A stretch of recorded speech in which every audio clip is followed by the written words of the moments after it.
bonjour à vous tous et vous toutes. Bienvenue aujourd'hui pour ce live. Je suis Audrey Mac du ministère Gotel et ensemble nous allons passer une heure où nous allons autour de la parole, nous allons dîner, nous allons creuser, nous allons découvrir des choses que peut-être vous n'avez jamais comprises et je vais répondre à certaines questions. Mais avant d'aller de l'avant, je vais faire un petit coucou à vous tous et vous toutes. Je vois qu'il y a quelqu'un de la Corse. Je ne sais pas si vous le savez, Fred, mais moi aussi, j'ai des souches en Corse de Porto Vecchio. Alléluia. Et je vois que j'ai quelqu'un qui vient de la Nouvelle-Calédonie. Oh, le dernier week-end à Paris, j'ai rencontré une personne merveilleuse qui est de la Nouvelle-Calédonie, pasteur Nicole.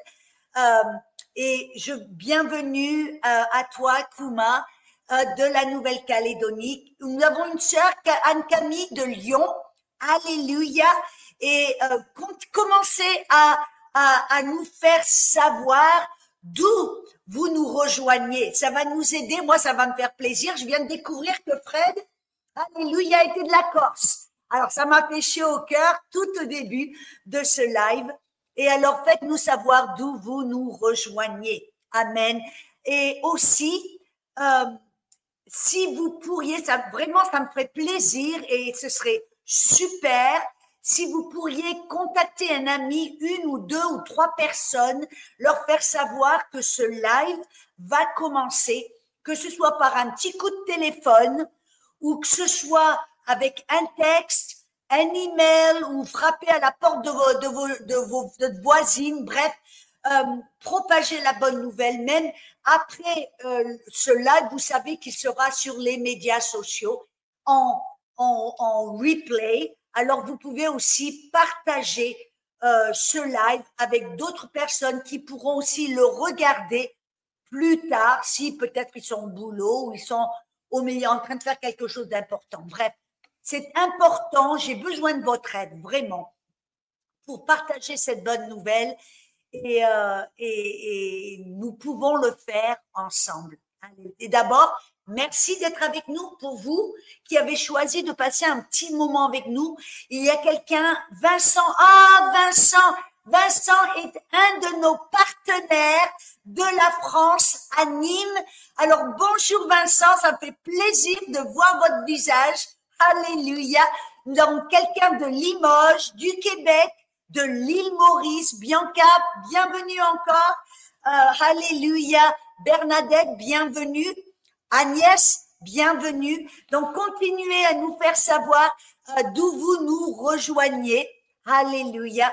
Et faites passer la bonne nouvelle et partagez ce live avec plein d'autres personnes autour de vous. Bonjour à l'Ardèche, Agnès. Alléluia. Et donc, vous savez aussi que nous sommes sur tous les médias sociaux. Nous sommes sur Facebook, sur Instagram, sur X, qui est la version, vous vous rappelez, c'était Twitter, sur YouTube. Et inscrivez-vous, comme ça vous allez savoir ce qui se passe, les nouveaux enseignements que nous avons. Nous avons aussi un podcast. Amen. Nous avons aussi un podcast et sur Spotify, mais aussi, vous avez vu, TikTok. Alléluia, c'est nouveau. Et nous voulons, notre cœur, c'est de vraiment toucher la jeunesse. Et je sais que TikTok est une plateforme de médias sociaux qui atteint énormément de jeunes. Alors, mesdames, mesdemoiselles, messieurs, si vous avez des ados, si vous avez des enfants et vous savez qu'ils sont sur TikTok, alors faites-le savoir. Dites-leur de s'inscrire sur la chaîne de Audrey Mac sur TikTok. Alléluia.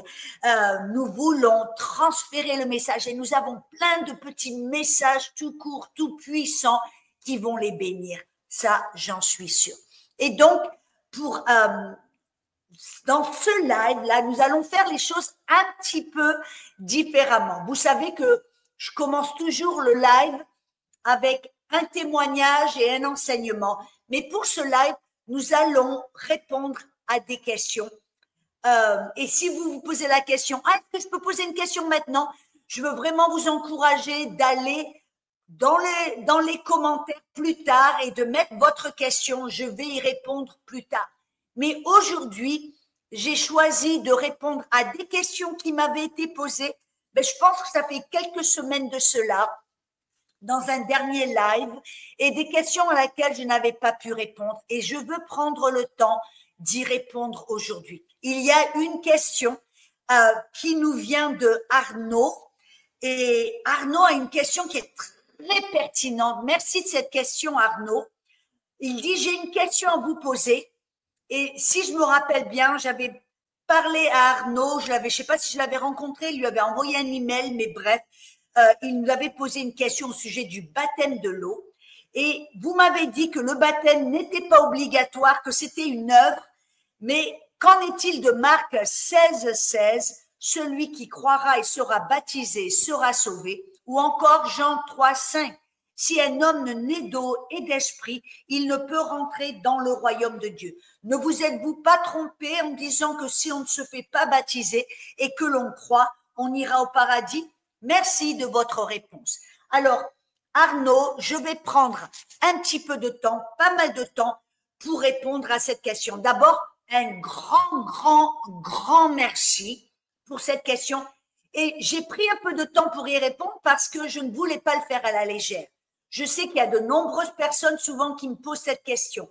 Devons-nous nous faire baptiser? Ou alors des personnes qui pensent que le baptême de l'eau, on doit vraiment prendre à la légère, que ça n'a aucun impact. Alors, je vais amener un équilibre, je vais en parler, mais je vais le faire d'une manière biblique. Nous allons creuser, nous allons aller dans la parole pour voir ce que la parole a à nous dire au sujet du baptême de l'eau.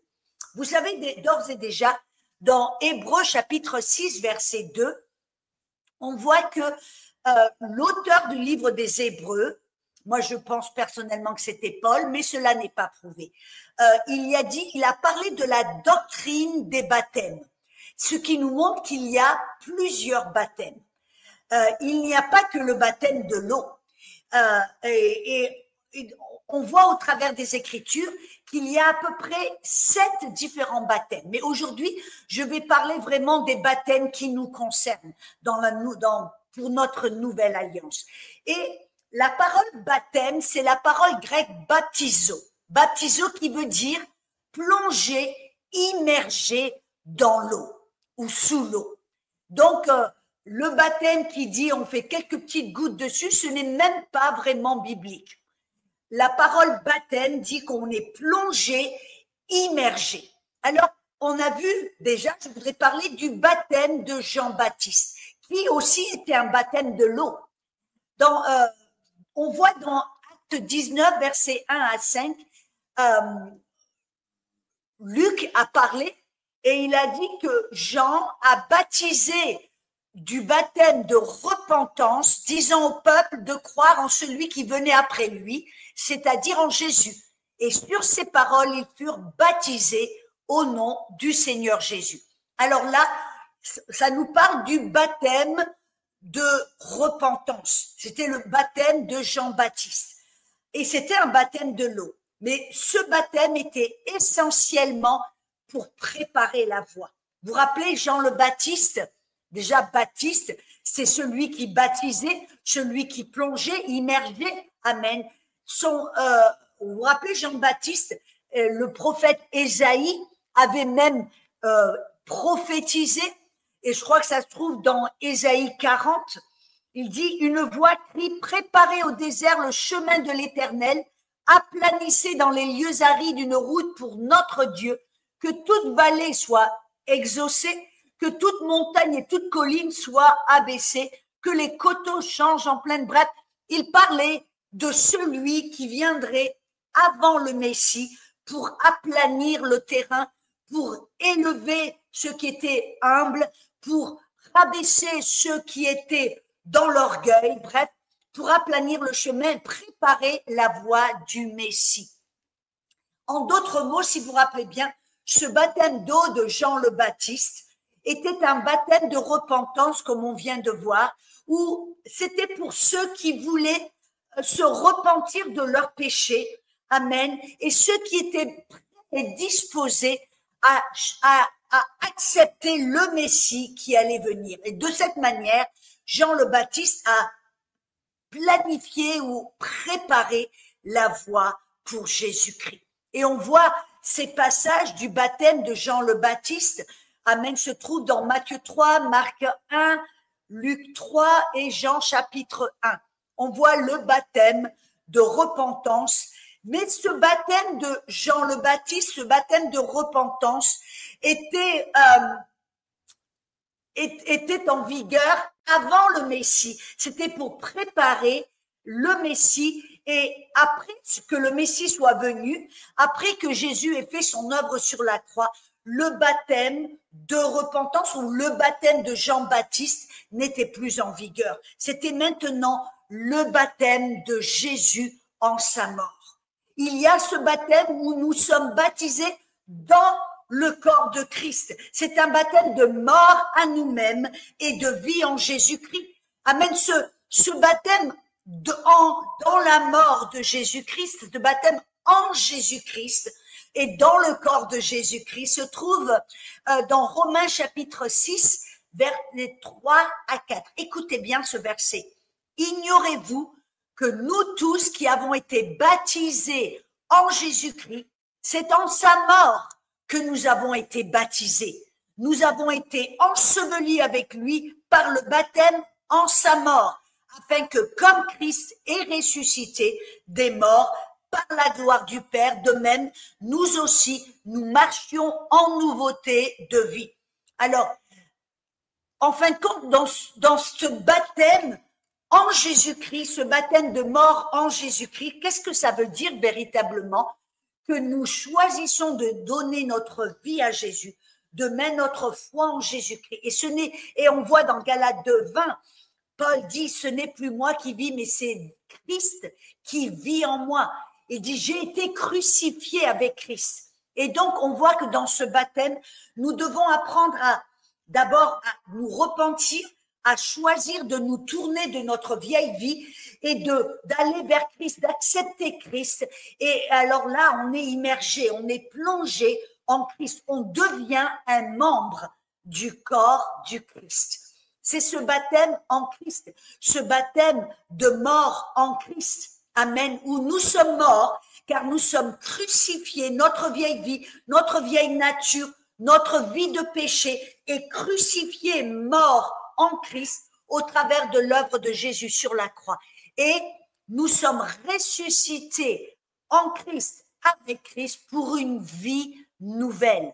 Amen. Et Paul, en vérité, nous dit comment être baptisé en Jésus, en sa mort. Cela se trouve dans Romains 10, versets 6 à 10.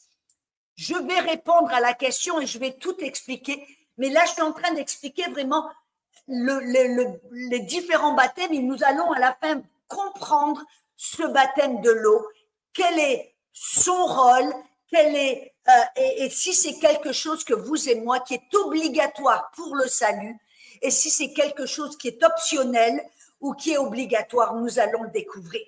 Mais là, je veux parler de ce baptême en Christ, ce baptême de mort en Christ.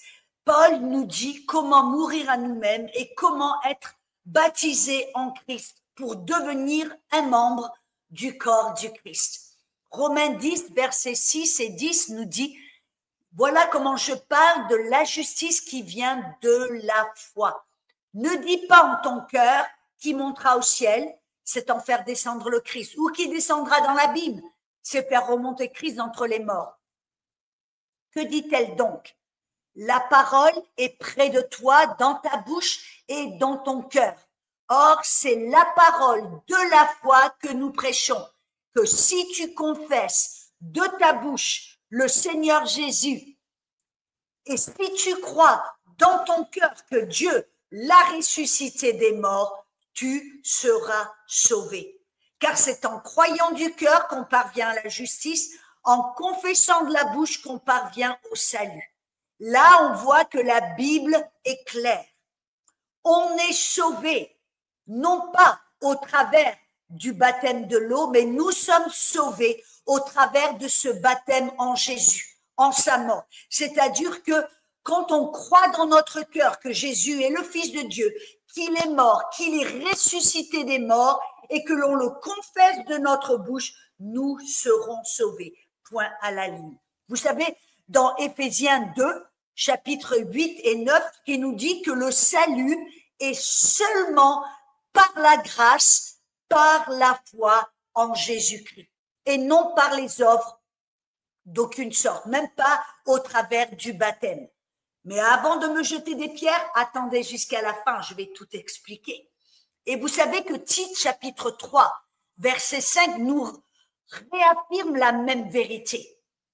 Il nous a sauvés, non à cause des œuvres de justice que nous aurions faites, mais selon sa miséricorde, par le baptême de la régénération et le renouvellement du Saint-Esprit. De quel baptême parle-t-il? De ce baptême que le Saint-Esprit a fait dans notre cœur quand nous avons été nés de nouveau par la confession de notre bouche et la foi dans notre cœur. Nous avons cru dans notre cœur et cependant nous avons confessé de notre bouche. Et à ce moment-là, il s'est passé quelque chose dans notre cœur. À ce moment-là, le Saint-Esprit nous a régénérés, nous a donné la nature de Dieu et nous a donné une vie nouvelle. Voyez, si on pense que l'on est sauvé au travers du baptême de l'eau, ça veut dire qu'on est sauvé par les œuvres. Et là, la Bible est claire. Nous ne sommes pas sauvés par les œuvres, mais par la grâce de Dieu seulement, au travers de l'œuvre de Jésus sur la croix. Et quand on croit dans notre cœur et on confesse de notre bouche, on s'identifie avec l'œuvre de Jésus. On croit que ce n'est plus ma vie, je suis crucifié avec Christ et je suis ressuscité avec Christ en une nouvelle création. On voit, je crois que c'est dans 1 Corinthiens 5, 17, que nous sommes une nouvelle création. Toutes choses anciennes sont passées. Toutes choses sont devenues nouvelles. Amen.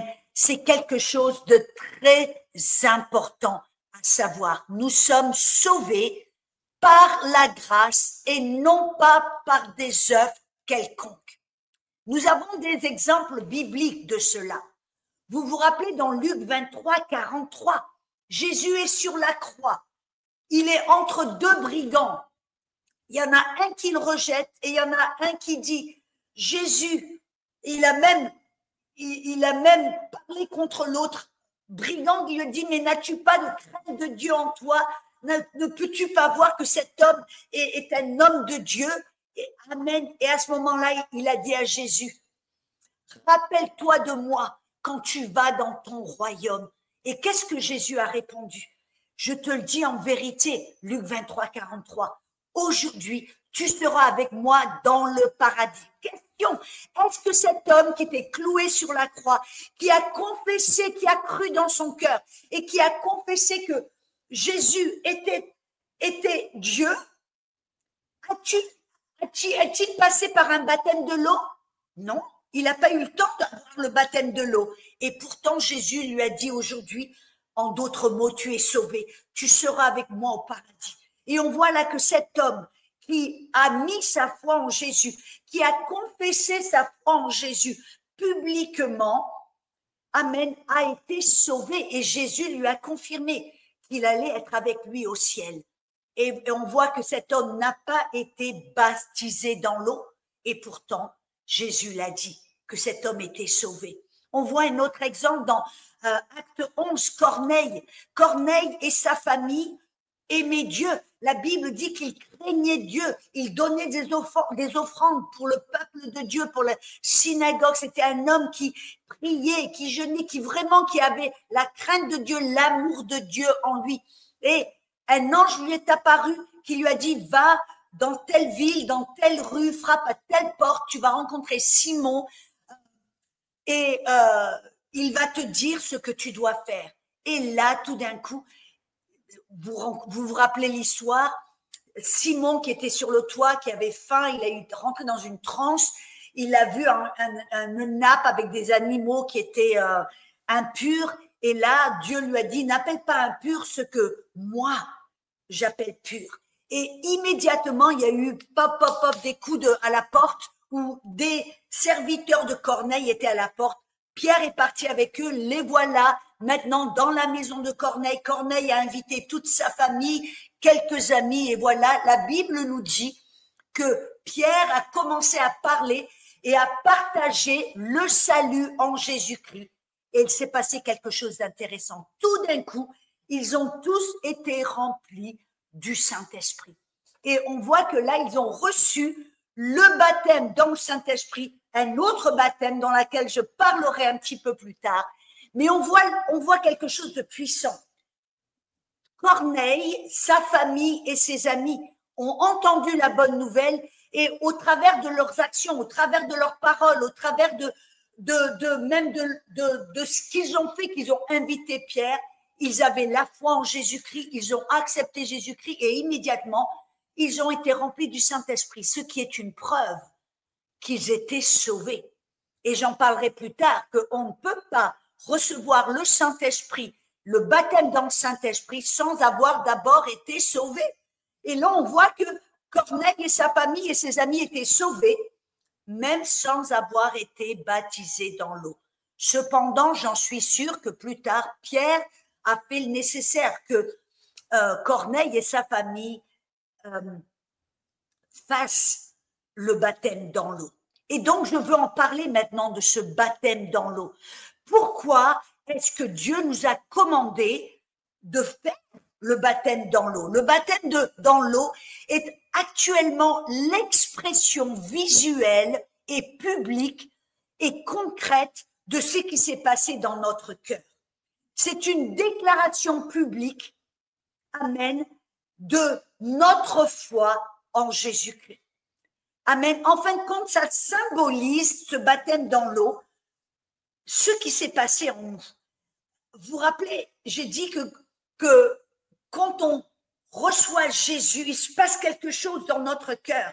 C'est comme si nous sommes crucifiés avec Christ. On s'identifie à l'œuvre de Jésus sur la croix. On croit que Jésus est mort sur la croix. Alors, on sait que maintenant, notre vie n'est plus la nôtre. On met notre foi en Jésus et là, tout d'un coup, on est crucifié avec Christ et on est aussi ressuscité avec Christ, une nouvelle création qui n'a plus de péché, une nouvelle création qui est identique à Jésus, 1 Jean 4, 17, une nouvelle création, amen, qui veut servir Dieu, qui veut, amen, marcher avec Dieu.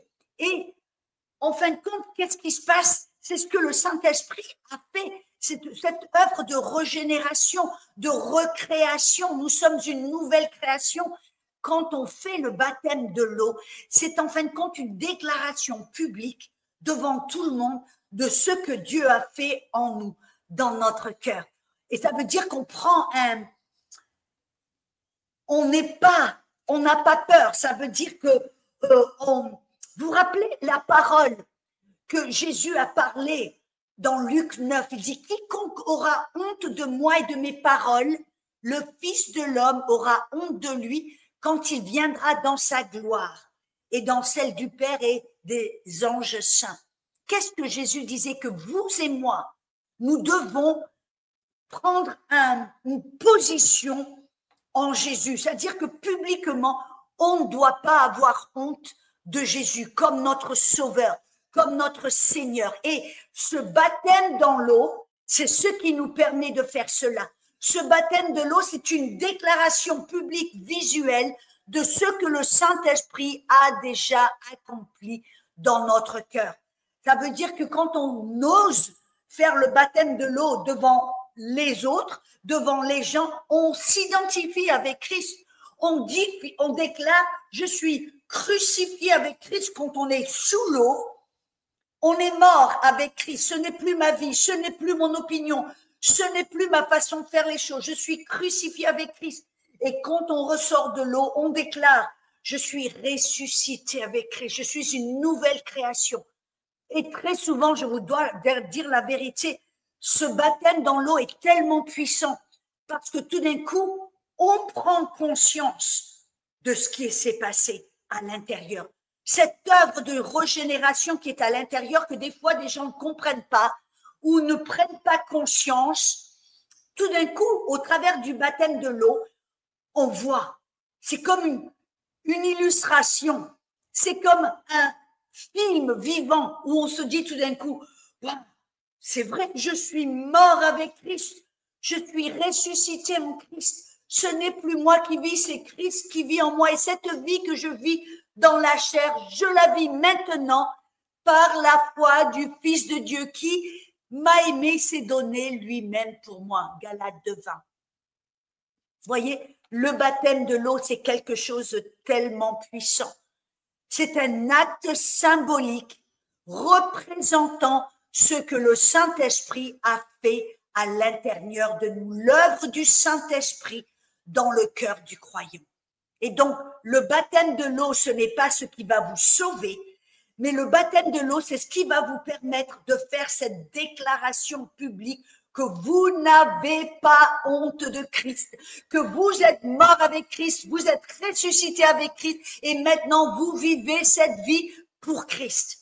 C'est quelque chose de tellement puissant.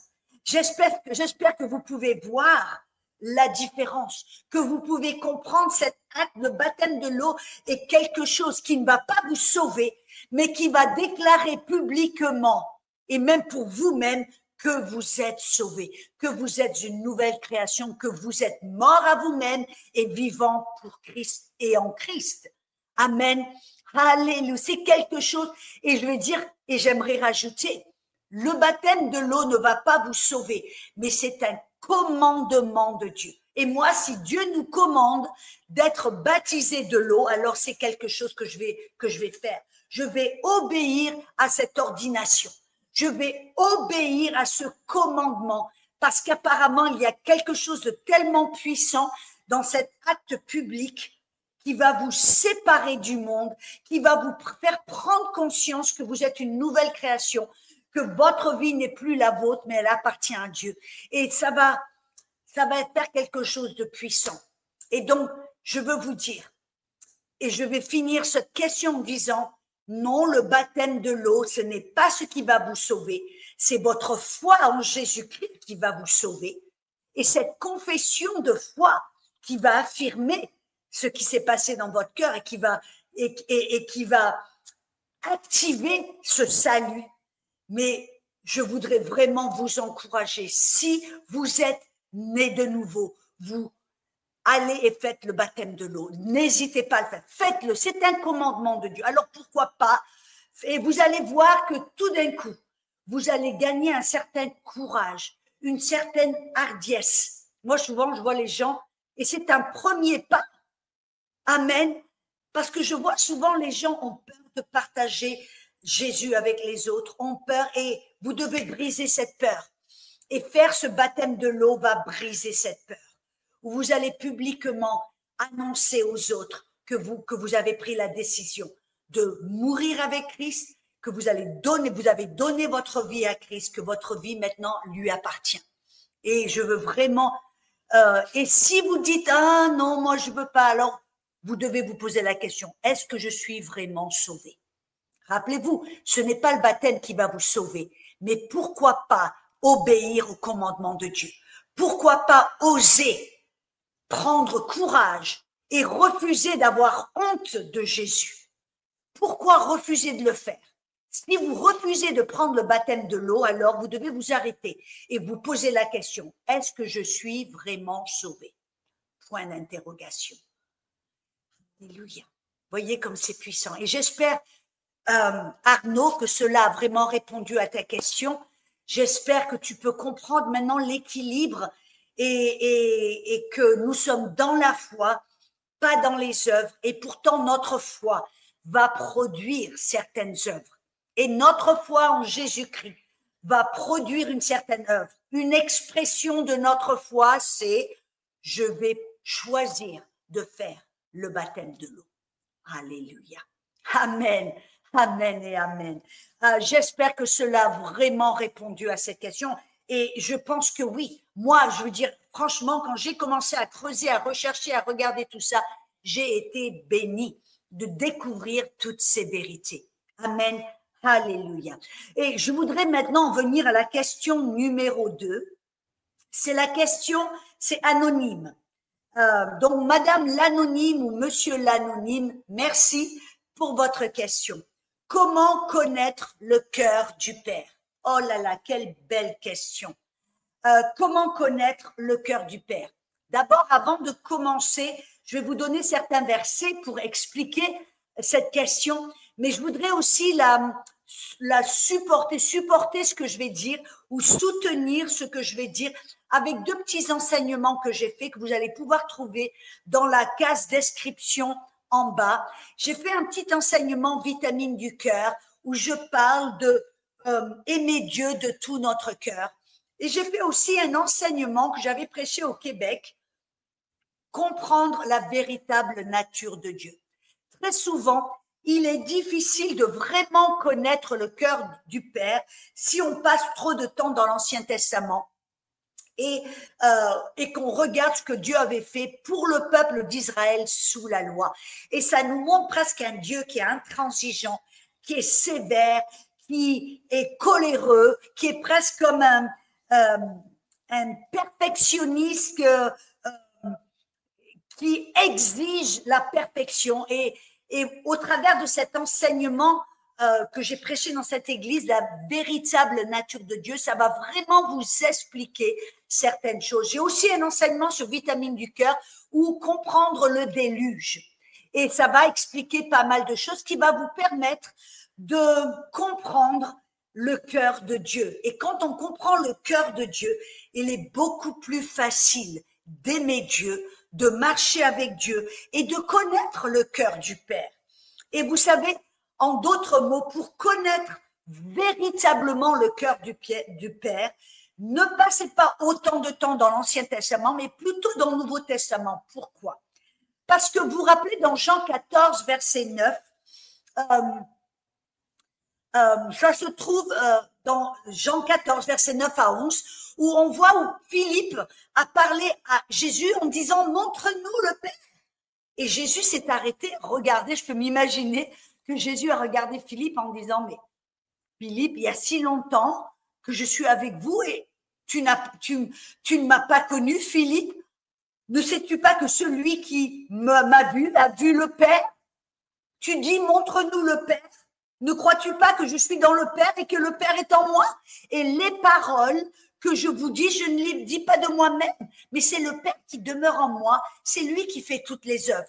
Alors croyez-moi, je suis dans le Père et le Père est en moi. Croyez-moi au moins à cause des œuvres. Et nous savons les œuvres de Jésus. Il est allé de lieu en lieu pour faire toujours du bien, pour guérir tous ceux qui étaient sous l'empire du diable. Acte 10, 38. Et on voit que si vous regardez Jésus, ses paroles, ce qu'il a fait, regardez ses œuvres, vous allez découvrir vraiment qui est le Père. Vous allez vraiment découvrir le cœur du Père, car le cœur de Jésus est le cœur du Père. Jésus a dit, si vous me voyez, vous voyez le Père. Si vous m'écoutez, vous entendez le Père. Si vous me voyez faire, vous voyez le Père faire. Et vous vous rappelez, dans Hébreux 1, verset 2 à 3, l'auteur du livre des Hébreux a dit que dans les derniers temps, Dieu nous a parlé par le Fils, celui qu'il a établi héritier de toutes choses, par lequel aussi il a créé le monde. Et il rajoute en disant, lui, et c'est Jésus, étant le reflet de sa gloire, l'empreinte de sa personne, soutenant toutes choses par la puissance de sa parole, ou la parole de sa puissance, pardonnez-moi. Amen. Et là, qu'est-ce que ça nous révèle? Que quand vous voyez Jésus, vous voyez le Père. Il est l'empreinte. Et vous savez, on dit toujours qu'il n'y a pas deux empreintes qui sont les mêmes. Mon empreinte est différente de votre empreinte. Et pourtant, Jésus était l'empreinte parfaite du Père.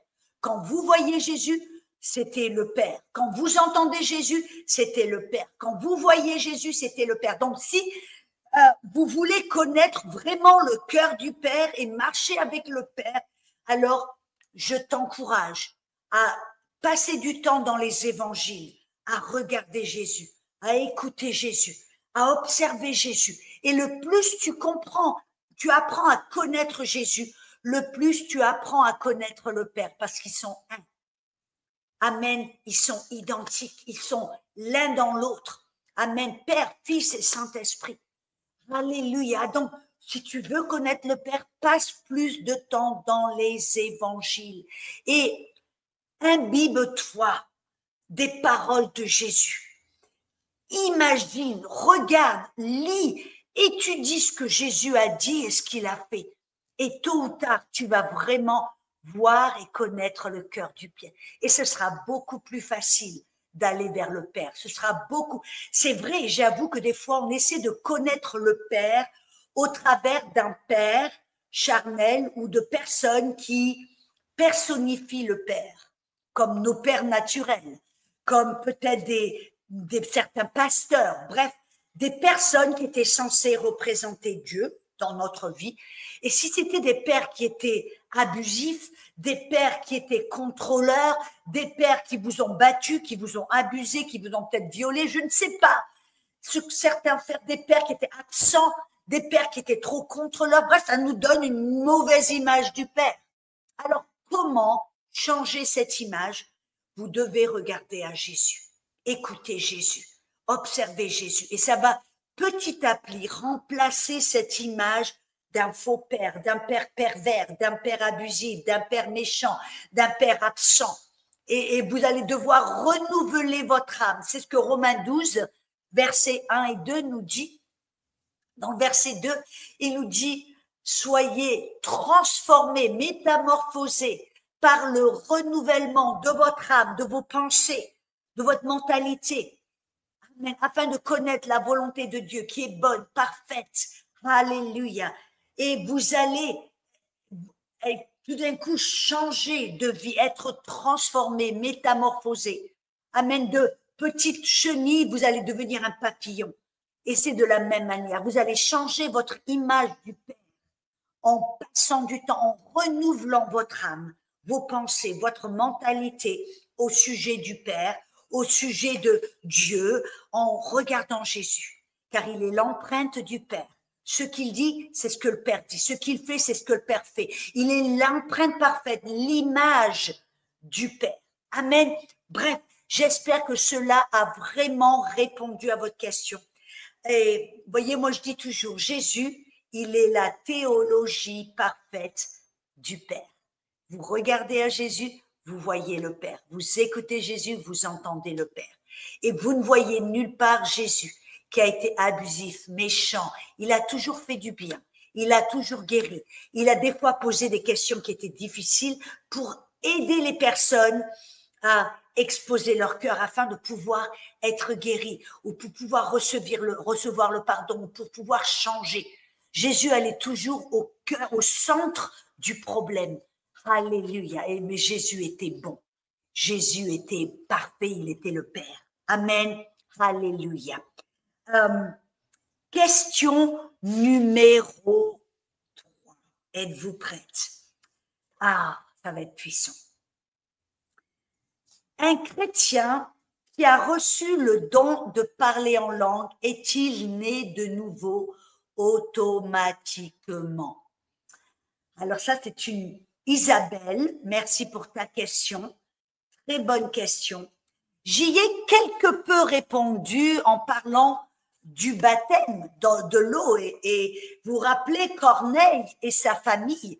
On voit qu'ils n'ont pas forcément prié la petite prière, mais au travers de leurs paroles, de leur engagement, de leur cœur, de leur désir, de leur faim, le fait qu'ils aient même pris le temps et pris l'effort d'aller chercher Pierre, de l'amener, de lui poser la question, quelle est la voie vers le salut, plus ou moins, parce que c'était leur désir, leur cœur, ça, c'était déjà la porte ouverte vers le salut. Ils avaient la foi. Et je suis persuadée que quand Pierre a partagé l'évangile, leur cœur était déjà engagé. Et on a vu que tout d'un coup, ils ont été remplis du Saint-Esprit. Et c'est ce qui a, en fin de compte, ouvert la porte aux païens. Parce que jusque-là, l'évangile n'a été apporté qu'aux Juifs. Et là, tout d'un coup, ça a ouvert la porte aux païens. Où Pierre a même dit, devrions-nous empêcher de prêcher l'évangile aux païens? Regardez ce qui s'est passé avec Corneille et sa famille. Amen. Et on voit que là, la Corneille et sa famille ont reçu le salut et nous le savions parce qu'ils ont reçu le baptême dans le Saint-Esprit. Il y a un verset que j'utilise toujours. Amen. Vous ne pouvez pas recevoir le Saint-Esprit sans avoir été régénéré par le Saint-Esprit à l'intérieur. La puissance du Saint-Esprit va remplir votre vie quand d'abord votre cœur a été nettoyé, régénéré et recréé en l'image de Dieu.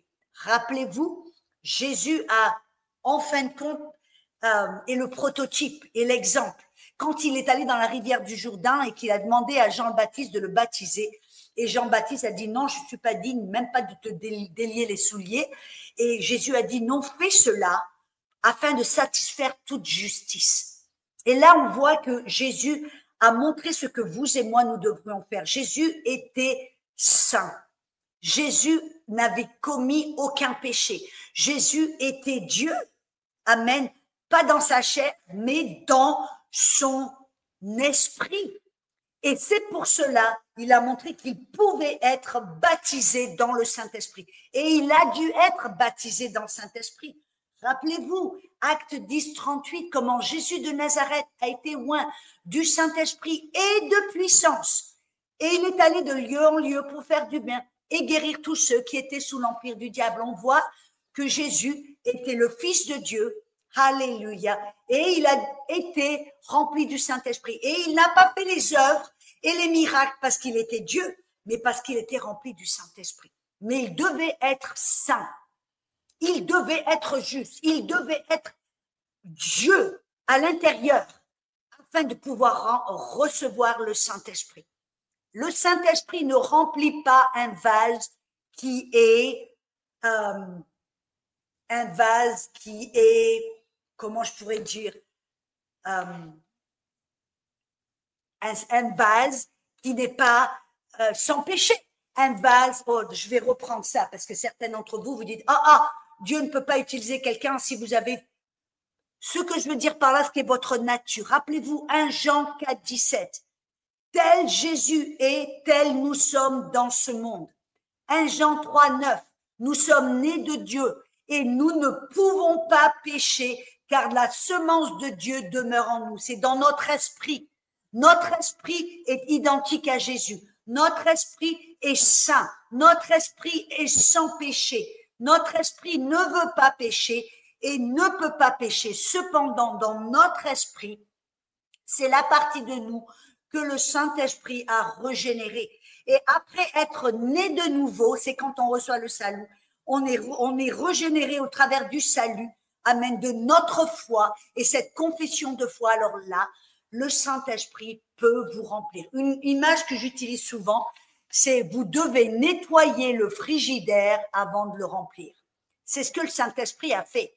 Il vous a régénéré, il vous a nettoyé, il a enlevé le péché, la nature du péché qui était dans votre esprit au travers de Adam, n'est-ce pas? Et vous êtes maintenant 1 Jean 4, 17, identique à Jésus dans votre esprit. Dans votre esprit, vous ne voulez pas et vous ne pouvez pas pécher. Cependant, le Saint-Esprit peut vous remplir.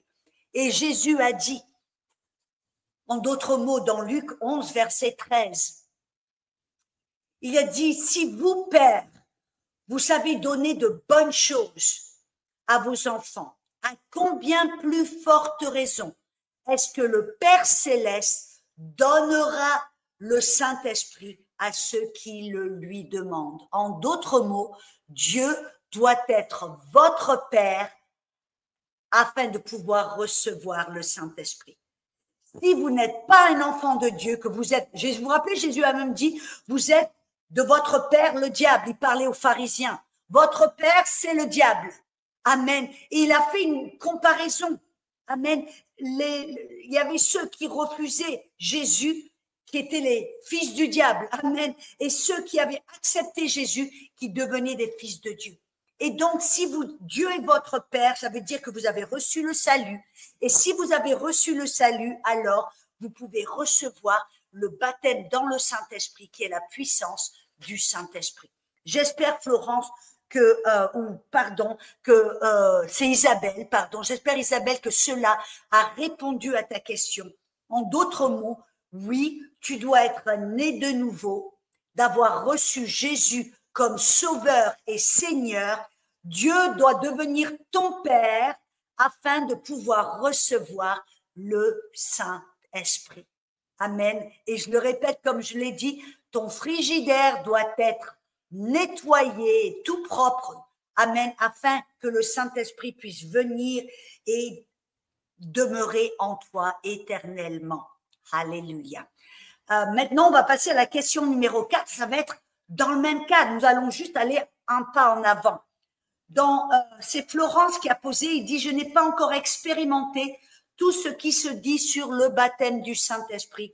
Comment vais-je savoir si je l'ai reçu? C'est vraiment une bonne question, Florence. Je répète ta question. Je n'ai pas encore expérimenté tout ce qui se dit sur le baptême du Saint-Esprit. Comment savoir si je l'ai reçu? Alléluia. Alors, quand on regarde dans le livre des Actes, on voit déjà, d'ores et déjà, dans Acte 2, on voit que les disciples avaient été nés de nouveau. Ça se voit dans, je crois, Luc 24, quand Jésus a soufflé sur eux. Amen. Et il les a bénis. En d'autres mots, à ce moment-là, ils ont reçu le souffle de vie. Ils ont reçu le salut. Ils ont été régénérés par l'Esprit. Dans leur esprit, ils sont devenus des nouvelles créations. Amen. Alléluia. Et on voit que dans Acte 2, Jésus leur avait dit, attendez à Jérusalem jusqu'à ce que vous receviez la puissance du Saint-Esprit. Et on voit exactement ce qui s'est passé.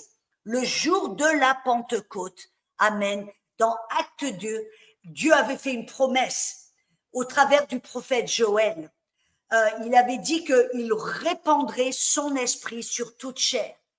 Et dans les derniers jours, le jour de la Pentecôte, 50, et Pentecôte, ça veut dire 50, 50 jours après la résurrection de Jésus, nous voyons là que tout d'un coup, il s'est passé quelque chose. L'Esprit de Dieu a été répandu sur les disciples qui étaient là en attente et qui attendaient. Ils ne savaient pas trop qu'est-ce qui allait se passer. Ils ne savaient pas trop à quoi s'attendre, mais le Saint-Esprit est venu sur eux, les a remplis de puissance. Et à ce moment-là, que s'est-il passé? On voit dans Acte 2, ils ont tous commencé à prier en autre langue, comme le Saint-Esprit leur donnait cette capacité divine. Amen. Et donc, en fin de compte, nous voyons qu'un des signes que quelqu'un est rempli du Saint-Esprit, c'est qu'il commence à prier en autre langue. On voyait, vous vous rappelez par exemple, Corneille à nouveau. Comment est-ce que Pierre savait que Corneille, sa famille et ses amis étaient remplis du Saint-Esprit? Parce qu'ils les ont entendus parler en autre langue. Amen. Alléluia. Et c'est souvent un des signes primaires que quelqu'un est rempli du Saint-Esprit. Il est vrai, je dois l'ajouter peut-être, qu'il m'est arrivé des fois où j'ai prié pour certaines personnes qui avaient une telle appréhension, peut-être ils étaient un peu nerveux, ils étaient un peu crispés, ils étaient entourés de personnes à l'hôtel, et parce qu'ils étaient quelque peu timides, ils ont prié en autre langue, pas tout de suite, mais alors qu'ils retournaient à la maison dans leur voiture. Ou quand ils sont allés à la maison dans leur chambre, loin des yeux curieux et loin du public, tout d'un coup, ils ont parlé en autre langue. Vous voyez, ils avaient reçu le Saint-Esprit alors que j'ai prié pour eux. Mais ce langage de prière s'est manifesté peut-être une heure plus tard ou quelques minutes plus tard ou peut-être quelques heures plus tard. Ceci dit, un des signes primaires, et c'est laquelle je m'attends tout le temps, voyez, nous devons avoir une expectative. Et mon expectative, c'est quand je prie pour quelqu'un d'être rempli du Saint-Esprit, ils vont prier en autre langue. Parce que c'est ce que Dieu nous a promis. C'est ce qu'on voit, ce qui s'est passé le jour de la Pentecôte. Ils étaient tous remplis du Saint-Esprit, car ils les ont entendus parler en autre langue, un langage que leur intellect ne pouvait pas comprendre. Amen. Alléluia. Et donc, Florence, pour répondre à ta question, parles-tu en autre langue? Un des autres signes que quelqu'un est rempli du Saint-Esprit, parce que le Saint-Esprit est l'esprit de sagesse et de révélation. Une des choses, un des signes pour ma part, quand j'ai été rempli du Saint-Esprit, c'est que la parole écrite, tout d'un coup, a été ouverte. Vous voyez, jusque-là, je me rappelle toujours, je lisais Marc 11, 23, quiconque parle à la montagne lui commande de se ôter, de se jeter dans la mer, ne doute pas dans son cœur, mais croit que ce qu'il dit se fera, il le verra s'accomplir. Je lisais ce verset, je ne le comprenais pas. Je me disais, vous voyez, j'habitais dans le sud de la France, près du Mont Victoire. Je disais, mais pourquoi est-ce que je vais aller parler au Mont Victoire ou lui commander de se jeter dans la mer? Ça n'avait aucun sens. Mais le jour, après avoir été rempli du Saint-Esprit, j'ai pris ma Bible et je me rappelle avoir ouvert ma Bible et ce verset a eu du sens complet. J'ai compris, je comprenais la Bible. Et donc, c'est un autre signe que vous avez réellement été rempli du Saint-Esprit. Si vous lisez votre Bible, que pour vous c'est du chinois, de l'hébreu ou je sais pas quoi, que vous n'arrivez pas à comprendre la parole, c'est peut-être que vous n'avez pas été rempli du Saint-Esprit. Je veux vraiment, vraiment, vraiment vous encourager à ouvrir votre cœur et à recevoir le Saint-Esprit. J'avais même une question qui me venait d'Ézéchiel, qui disait comment prier en langue. Alors on a vu que la première chose pour prier en langue, c'est de recevoir Jésus comme votre Sauveur et Seigneur. Vous devez être né de nouveau. Vous devez être un enfant de Dieu. Dieu doit être votre Père. Mais rappelez-vous aussi ce que Jésus a dit. Jésus a dit, si vous, Père malin, vous savez donner de bonnes choses à vos enfants, à combien plus forte raison est-ce que le Père donnera le Saint-Esprit à ceux qui le lui demandent? Voyez, non seulement Dieu doit être votre Père, mais vous devez lui demander, ça ne va pas se faire tout seul.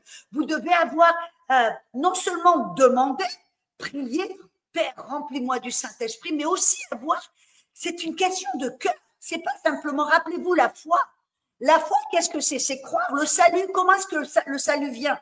On croit dans notre cœur, on confesse de notre bouche. Le Saint-Esprit se reçoit de la même manière que le salut. Vous devez croire dans votre cœur, avoir cette faim, cette soif. Jésus a dit, si quelqu'un a soif, qu'il vienne vers moi et de son sein va couler des fleuves d'eau vive. Il parlait là du Saint-Esprit qu'il n'avait pas encore reçu et qu'il était sur le point d'envoyer. Et donc, de la même manière, vous devez avoir cette soif, ce désir, tout comme Ézéchiel qui veut prier en langue, tout comme, alléluia, on vient de voir Marie qui dit, moi je ne prie pas en langue, comment ça se fait? Vous voyez, si vous avez une faim, une soif pour le Saint-Esprit, vous voulez aller plus loin, vous voulez marcher en révélation, vous voulez marcher en plus grande communion, intimité et plus grande révélation, vous devez recevoir le Saint-Esprit. Et un des signes que vous avez reçu le Saint-Esprit et la puissance du Saint-Esprit, le baptême du Saint-Esprit, voyez, c'est un autre baptême, amen, vous allez commencer à parler en autre langue. Et vous savez quoi? J'aimerais partager avec vous un témoignage, parce que certains, souvent, ils se mettent des limites. Ils se disent, oui, je dois avoir quelqu'un qui impose les mains. Parce que c'est vrai, on voit dans le livre des Actes, souvent Pierre ou Paul imposer les mains et les gens étaient remplis du Saint-Esprit. Ils parlaient en autre langue. Oui, imposer les mains sur les gens facilite ce baptême dans le Saint-Esprit. Mais ce n'est pas limité à l'imposition des mains. Moi, je rencontre des personnes souvent qui reçoivent le Saint-Esprit au travers peut-être d'un live stream, au travers d'un enseignement, au travers de bref. Et j'aimerais vous montrer le témoignage de Bianca qui, sa fille, a reçu le Saint-Esprit au travers d'un live stream. Regardez tout de suite.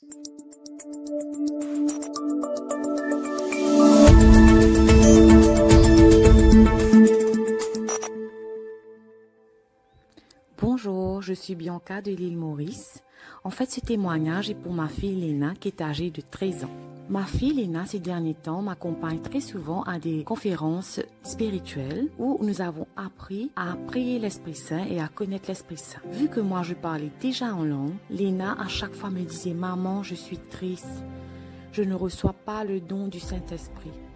Et moi, je l'encourageais toujours à continuer à persévérer dans la prière et à avoir confiance et demander à Dieu pour qu'elle puisse recevoir. Et rien n'est impossible à celui qui croit. Lors de l'ouverture du nouveau centre de EMCI TV, nous étions sur notre téléphone à la maison puisque nous avons suivi toutes les conférences. Madame Audrey a intervenu et à un moment donné, elle a demandé qui voulait parler en langue, que ce soit les personnes qui étaient sur place ou à la maison. Et que vous soyez là en ligne, à nous écouter en live. Ce message est pour vous aussi. Et pour nous tous et nous toutes. J'aimerais que vous fassiez une chose supplémentaire. Fermez vos yeux. Afin d'oublier qui est là. Ce n'est pas moi qui vous donne le Saint-Esprit. C'est le Père au nom de Jésus. Fermez vos yeux, mais avec les yeux de votre cœur, les yeux de votre imagination. Imaginez Jésus qui est là debout, devant vous, présent, car oui, il est ici. Imaginez-vous qu'il est là devant vous. Et peut-être ouvrez vos mains, prêtes à recevoir ce don divin. Ouvrez votre cœur.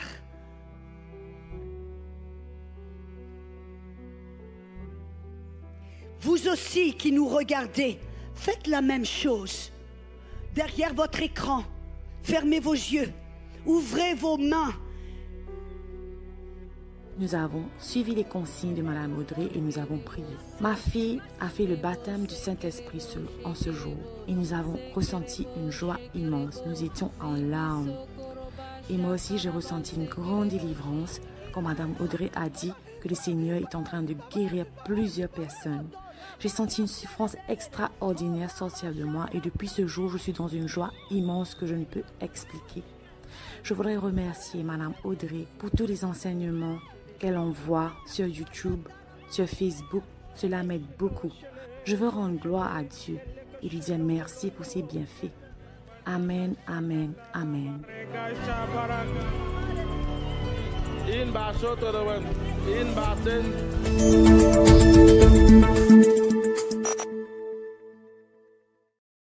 Alléluia, alléluia.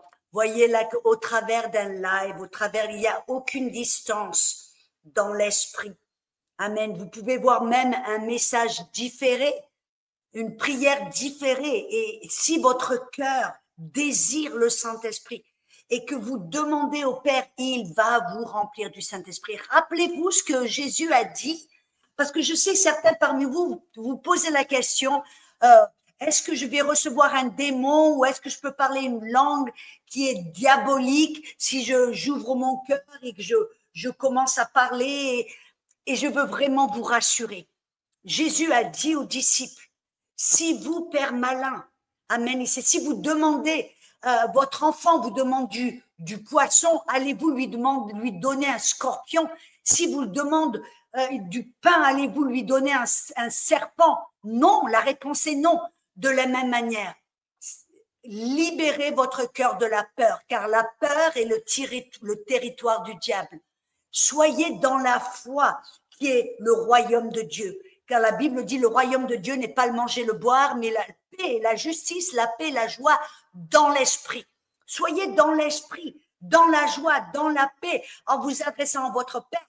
Et Jésus nous a fait cette promesse. Si vous demandez au Père le Saint-Esprit, il ne va pas vous donner un démon. Non. Et qu'en est-il de certains peut-être qui ont presque masqué, j'ai vu quelqu'un qui a demandé une question, quelqu'un qui est dans le New Age. Ouais, c'est vrai que des fois, les gens qui sont dans le New Age, ils ont une fin, il y a une fin spirituelle quelque part, mais souvent, ils vont commencer à, oui, s'ils ne sont pas en Christ, eux, ils s'ouvrent dans le New Age pour des choses diaboliques. Vous comprenez cela?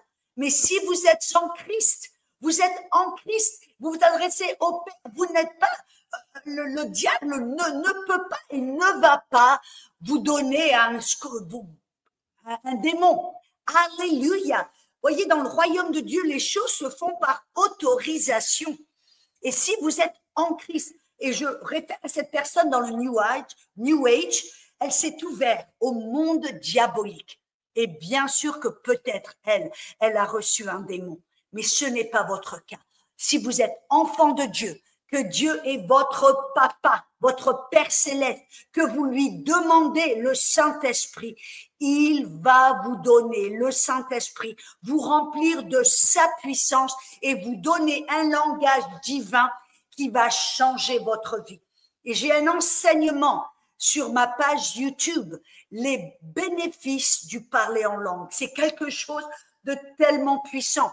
Je vais demander à mon assistante de mettre le lien dans la description ci-dessous, n'est-ce pas? Que ça va vraiment vous aider à aller loin au-delà. Et souvent, les gens me posent, mais comment vraiment marcher tout le temps avec le Saint-Esprit, marcher avec Dieu, avoir une vie plus profonde, plus puissante? Eh bien, vous savez ce que vous devez faire, vous priez en langue et prenez conscience constamment que Dieu demeure en vous. Au lieu d'être conscient de ce qui se passe à l'extérieur, prenez une plus grande conscience de ce qui se passe à l'intérieur. Amen. Et sans plus tarder, j'aimerais prier pour vous. Je sais qu'il y en a certains parmi vous. Amen. Vous voulez le baptême dans le Saint-Esprit. Vous voulez parler en autre langue. Amen.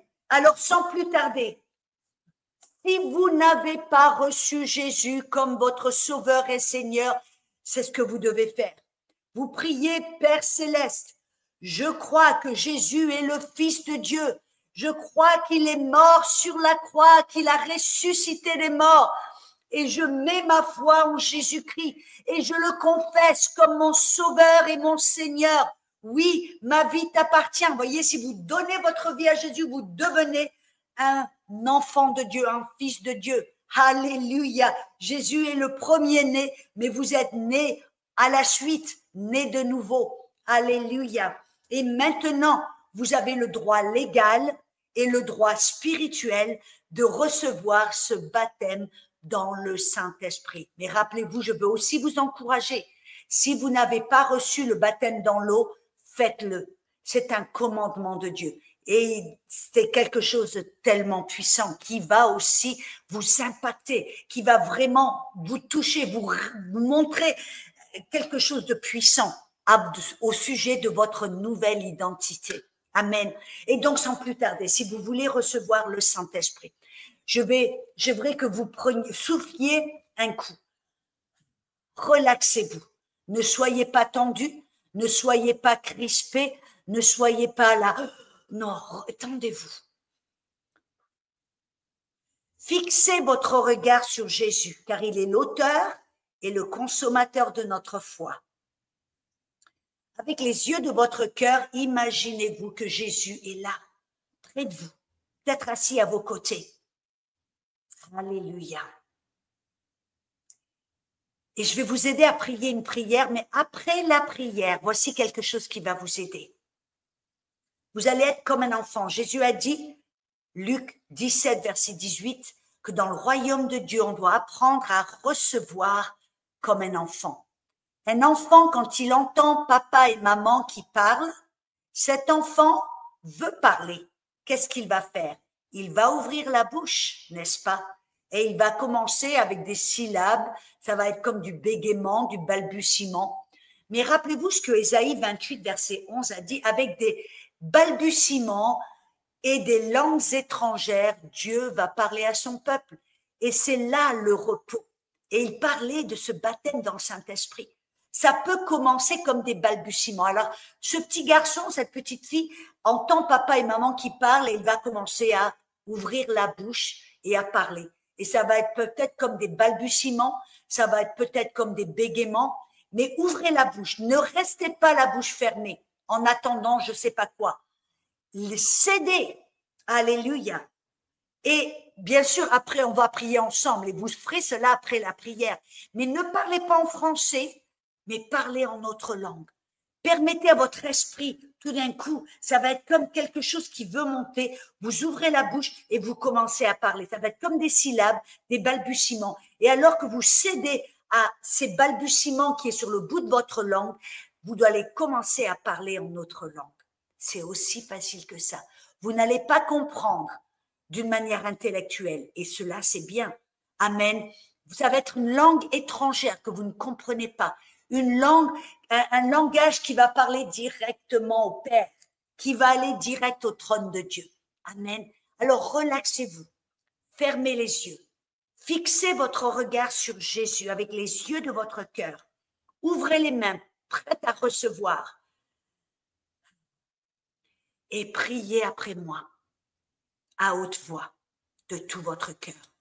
Père céleste, remplis-moi du Saint-Esprit et de puissance. Je crois, parce que je te demande, je reçois maintenant. Je vais ouvrir ma bouche et parler en autre langue.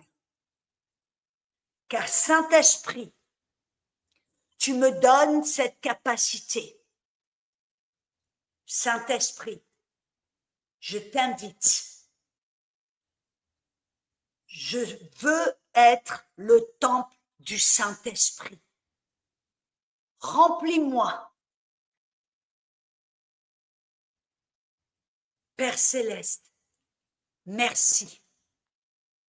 Je prie au nom de Jésus. Amen. Amen. Alors ouvrez votre bouche. Commencez à prier ce langage qui commence à venir de votre intérieur, qui veut sortir comme des balbutiements, des bégaiements. Brabakashendele karobosho kore, rambababakarebe kandoroboshe. Pour ceux d'entre vous qui parlez déjà en langue, commencez à prier, allez-y. Bronde kiede bende kalo, broji kida bale mando, korabada dakadi de kiede bene karo bonde, koria raba ashe kiede. Merci Père de m'avoir rempli. Merci de remplir toutes ces personnes qui me regardent. Merci que toi, tu remplis tes enfants qui s'approchent vers toi par la foi, tes enfants qui te demandent. Ils n'ont pas besoin de supplier, ils n'ont pas besoin de pleurer, ils ont juste besoin de croire, de recevoir. Aria, d'ouvrir la bouche. Brande karebeka dolo bonde. Oh les manes, reste dans la simplicité. Reste dans la manekare de lando robo shande. Alléluia, brade candolo brochte. Kudi di kano. Alléluia, alléluia. Je sais et je suis persuadée que nombreux et nombreuses parmi vous êtes remplis du Saint-Esprit. Et même si c'est en différé, que vous regardez ce message plus tard, ça va être peut-être dans un an, dans une semaine, peu importe. La prière a autant de puissance. Alléluia. Et vous pouvez recevoir le Saint-Esprit immédiatement. Alléluia. Alors je veux vraiment, vraiment vous féliciter et faites-nous savoir. Faites-nous savoir. Allez sur notre site internet gotel.net et là vous allez dans la rubrique francophone, vous verrez le petit drapeau francophone, vous cliquez là-dessus, ça va vous amener sur le site internet français et là vous allez dans la case prière, vous trouverez là le moyen de partager votre témoignage, que ce soit guérison, que ce soit vous êtes béni, que ce soit le baptême dans le Saint-Esprit, faites-nous le savoir, ça va vraiment nous encourager. Et voyez comme Bianca qui avait partagé ses témoignages, qui vous a béni, qui m'en béni, ça va bénir le peuple francophone et de savoir que Dieu est vivant, que Dieu agit toujours aujourd'hui, que Dieu et que le baptême du Saint-Esprit est toujours pour aujourd'hui. Ne croyez pas les mensonges que c'est fait, que ce n'est plus pour nous, que c'était juste pour l'église primitive. Non, ça c'est un mensonge du diable pour vous empêcher de marcher en intimité avec Dieu et dans la puissance du Saint-Esprit. Amen. Alléluia. Et je suis persuadée qu'au travers de ce baptême dans le Saint-Esprit, votre vie va changer. Votre Bible va tout d'un coup prendre vie. Vous allez comprendre la parole comme jamais auparavant. Alors, comme je l'ai dit, partagez votre témoignage, ça va nous encourager les autres et glorifier Dieu. Vous savez que Dieu, il a besoin aussi d'entendre vos témoignages. Ne les gardez pas enfouis pour vous-même. Amen. Faites-le savoir et le Père sera béni. Amen et glorifié. Et alors, si vous voulez devenir partenaire ou semer dans cette mission pour le peuple francophone partout dans le monde, vous aurez l'occasion à la fin de ce live, il y aurait un code QR. Vous cliquez là-dessus avec votre téléphone, ça va vous amener sur notre page de dons. Et nous apprécions votre générosité, votre amour pour le royaume de Dieu. Un grand merci. Je vous aime très fort et vous verrez aussi les dates du prochain live. Alors, on se retrouve dans un mois. Ciao, ciao. À bientôt.